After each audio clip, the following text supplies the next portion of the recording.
मैंने सोचा नहीं था ईद वाले दिन कुछ ऐसा हो जाएगा। Hello guys, welcome back to my new vlog. Guys जैसा कि आप लोग जानते हो आज है ईद, तो सबको मेरी तरफ से ईद मुबारक। तो आज सुबह जब मैंने बाहर आकर देखा तो मौसम तो कुछ कातिलाना हो रहा था। मौसम तो ऐसा लग रहा है दिल गार्डन गार्डन हो रहा है। पर डर भी लग रहा था क्योंकि अब मुझे ऐसे मौसम में ही नहाना पड़ेगा। तो हिम्मत करके नहाने के बाद कपड़े पहनकर मैं रेडी हो जाता हूँ ईदगाह चलने के लिए। और आदिल भाई और पापा भी ईदगाह चलने के लिए तैयारी में ही लगे हुए थे। और उसके बाद हम सब निकल जाते हैं ईदगाह के लिए ईद की नमाज पढ़ने। और हमारे घर से ईदगाह ज्यादा दूर भी नहीं है, तो इसीलिए हम हर बार पैदल ही ईदगाह जाते हैं।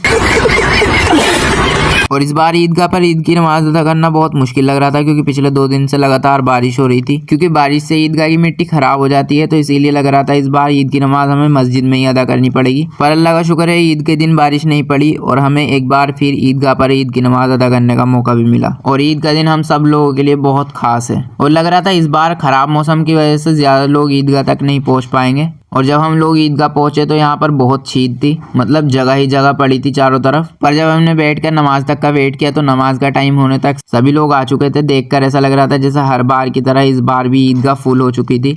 और उसके बाद आराम से ईदगाह पर नमाज अदा करने के बाद हम लोग निकल जाते हैं वापस से अपने घर की तरफ। और ईदगाह से वापस आने वाला रास्ता थोड़ा सा छोटा है, तो इसीलिए बहुत ज्यादा भीड़ हो जाती है, जिस वजह से हमें भीड़ से निकलकर रोड पर पहुंचने में काफी वक्त लग गया। और फिर रोड से होकर हम आ जाते हैं अपने कब्रिस्तान में और अपने सभी भाइयों से ईद मिलते हैं, ईद की मुबारकबाद देते हैं और पूरे कब्रिस्तान को सवाब पहुंचाते हैं। और उसके बाद निकल जाते हैं हम अपने घर की तरफ। तो घर आने के बाद अदनान भाई दुकान खोल लेते हैं और थोड़ी देर में घर पर आराम कर अदनान भाई मुझे भेज देते हैं दुकान का सामान लेने के लिए। तो फैजान और मैं हम निकल जाते हैं दुकान का सामान लेने के लिए। और हमने मार्केट पहुंचकर देखा तो अभी कोई भी दुकान खुली नहीं थी क्योंकि अभी टाइम ही नहीं होता। तो बहुत दूर जाने के बाद हमें एक दुकान खुली हुई मिलती है जहाँ पर हमें हमारा सामान मिला सिगरेट का। और यहाँ से सामान लेने के बाद हम निकल जाते हैं वापस से अपने घर की तरफ। और घर पहुंचकर दुकान पर अदनान भाई को सामान देने के बाद थोड़ी देर में आहद भाई भी आ गए थे हमारे। तो आहद भाई से गले मिलकर उनको ईद की मुबारकबाद दी और फिर आहद भाई के घर आकर इनकी शीर टेस्ट की। और उसके बाद आहद और मैं हम आकर बैठ जाते हैं अपनी दुकान पर। और इतने में मेरे कुछ 20 दोस्त शीर खाने के लिए पता नहीं कहाँ से प्रकट हो गए।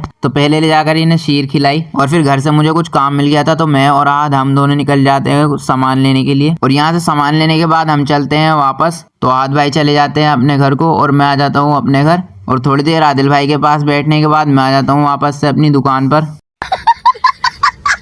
और दुकान पर आकर देखा तो इस जरा से बच्चे 50 रुपए लेकर अपनी पार्टी करने के लिए खड़े थे। आज के दिन तो बच्चे भी हमसे ज्यादा अमीर हो रहे हैं। उसके बाद मैं आकर बैठ जाता हूँ अपनी दुकान पर। और शाम तक दुकान पर बैठने के बाद मैं और आहद हम निकल जाते हैं असर की नमाज के लिए। और असर की नमाज पढ़ने के बाद हम आ जाते हैं अपने मोहल्ले में। और मोहल्ले में आने के बाद अपने कुछ मोहल्ले के लोगों के साथ ऐसे ही तफरी करी। और फिर उसके बाद हम आ जाते हैं वापस से अपनी दुकान पर। और फिर ईशा की नमाज के बाद आहद भाई चले जाते हैं अपने घर को और मैं आ